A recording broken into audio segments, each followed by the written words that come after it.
আপনাকে বহন করে নিয়ে যাব, আপনাকে আমার পিঠে সওয়ারি করে যে মজা, যে আনন্দ, এই আনন্দটা আমার অন্য কোনো বোরাকের আমি পেতে দিব না। জোরে বলুন সুবহানাল্লাহ। বোরাক বলছে, হুজুর আপনাকে নিয়ে যা, আমি আরশে যাব, আমার পিঠে করে বয়ে আপনাকে আমি নিয়ে গিয়ে এত আনন্দ হব, এই আনন্দটা অন্য কোনো বোরাককে আমি উপভোগ করতে দেবো না। হুজুর আপনি কথা দেন, কথা দেন যে আপনি জান্নাতে যখন যাবেন অন্য কোনো বোরাকের পেটে সওয়ারি হয়ে জান্নাত ঘুরবেন না। আল্লাহর নবী বললেন, ঠিক আছে বোরাক। এই যুবকেরা ওই জায়গা থেকে আল্লাহ নবীকে সাল্লাল্লাহু সঙ্গে করে নিয়ে জেরুজালেমে চলে গেলেন বাইতুল মুকাদ্দাস শরীফ। যে বাইতুল মুকাদ্দাস শরীফ মসজিদুল আকসা ইহুদিরা দখল করার জন্য কত মানুষের জীবন, কত বাচ্চার মেয়েরা সাল্লাম মসজিদুল আকসায় চলে গেলেন। ওই জায়গা আমার রাসূলুল্লাহ হাজির হয়ে গেলেন। আল্লাহ নবী ওই জায়গা হাজির হয়ে পরে দেখলেন আল্লাহ পাকের तमाम নবী আলাইহিস সালাতু ওয়াস সালামেরা, আল্লাহ পাকের तमाम পয়গম্বর আলাইহিস সালাতু ওয়াস সালামেরা হাজির। শুধু নবীগণেরা হাজির নয়, আল্লাহ পাকের কোটি কোটি মালায়েকা ফেরেশতারা ওই জায়গা হাজির হয়ে গেলেন। এ যুবকেরা, তরুণেরা, ওই জায়গায় নামাজ হয়েছিল, আজানও হয়েছিল গো মসজিদুল আকসায়। আমার রাসূলুল্লাহ যখন গিয়েছিলেন আজানটা ওই জায়গায় কে দিয়েছিল একটু বলুন। কি গো, আমার রাসূলুল্লাহ যখন হাজির হলেন तमाम নবীরা হাজির, तमाम ফেরেশতারা হাজির। তাহলে ওই জায়গায় জামাত হওয়া মানে আজান দরকার। তাহলে আজানটা কে দিয়েছিল? মসজিদুল আকসায় হযরতে জিবরাইল আলাইহিস সালাম, আল্লাহ বলে জিবরাইল আজান দিয়ে দাও। জোরে বলুন। আমি আমার নবীর মাকাম নিয়ে আলোচনা করছি, অসুবিধা হচ্ছে কি গো? নবীর পিয়ার উম্মত উম্মতিরা, নবীর কথা বলছি, একটু ঈমান কি তাজা হচ্ছে না? কি গো, একটু হাত তুলে দেখাবেন, একটু হাত তুলে দেখবেন নবীর পাগলেরা। নারে তাকবীর, নারে তাকবীর। আল্লাহু আকবার। যারা নবীকে ভালোবাসে অন্তর দিয়ে, নবীর কথা যেই আলোচনা করুক না করে ঈমানটা তাজা হয়ে যায়। জোরে বলুন সুবহানাল্লাহ। আজান হয়ে গেল, জিরা সাল্লাম আজান দিলে ওখানে তো तमाम আল্লাহ আমাকে বানাবে, तमाम নবীরা এক একটা নিয়ত করলেন। আমার হাবিবের আদর্শটা দেখেন, আমার হাবিব কি বলেছিলেন? আল্লাহ যাকে খুশি আজকে মসজিদুল আকসায় तमाम নবীদের ইমাম বানাবে। জোরে বলুন সুবহানাল্লাহ। বুঝলে আমার নবীর আদর্শ। আহা, কোন নবীর মান! বেশাক আমি আপনি অহংকার করে বলতে পারি যে আমরা জান্নাতি, উম্মতিরা তারা বলতে পারবে না যে জান্নাতি, কিন্তু আমার আল্লাহ হাবিবকে বললেন, এ আমার হাবিব রে, আপনার উম্মত উম্মতিদের মধ্যে যদি বার যাররা পরিমাণ ঈমান থাকে, আমি আল্লাহ তাদেরকে জান্নাতি বানাবো। জোরে বলুন, আরো জোরে বলেন, নারে তাকবীর।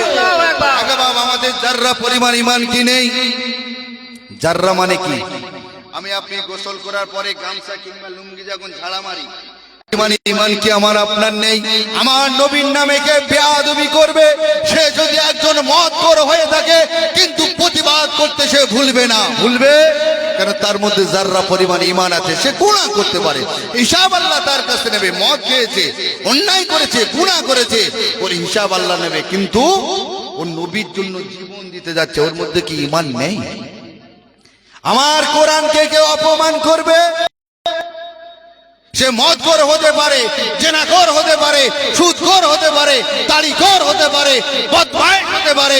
কোরআন এবং রাসূলকে যদি কেউ বেয়াদবি করে, এদের সঙ্গে মুসলমানের যদি বা যাররা পরিমাণ ঈমান থাকে, কোনদিন ঘরে বসে ঘুমাতে পারবে? পারবে না। সাল্লাল্লাহু আলাইহি ওয়াসাল্লামের উম্মতেরা বলবে না আমরা জান্নাতি। বুঝলেন? ওপারে কি হচ্ছে? বাবা একটু দূরে সরে যাও বাপ, হয় এসে বস, নয় আদ্রা ইট পড়বে।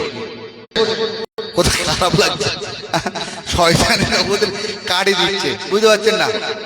ডাকছে, একটু ডাক, মানে এই জায়গা আমার আপনার কাণ্ডে যখন ওইদিকে চলে যাবেন, নবীর মহাব্বত থেকে একটু দূরে সরে যাব। হ্যাঁ না না বাপ, যাবো না, যাবে না।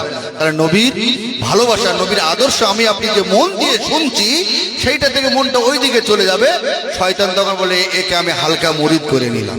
তাই এদের আদা ইট মারা দরকার না বাপ। 8টা করে সেলাই পড়লে তবে এইসব মাল জব্দ হবে। তোরা 24-এর মাল, আমিও 24-এর মাল বাবা, বুঝলেন যুবকেরা। আজকে আল্লাহ পাক আমাকে এই নবিয়ানা মেম্বারে তুলেছেন। আমার পড়াবের মতন যোগ্যতা মানুষ হয়তো নিচেই বসে আছে, আছে না? আছে, কিন্তু আমার আল্লাহ আমার সম্মান দিয়েছে। সম্মান দেবার মালিক কে? আল্লাহ। আর অপমান করার মালিক কে? আল্লাহ।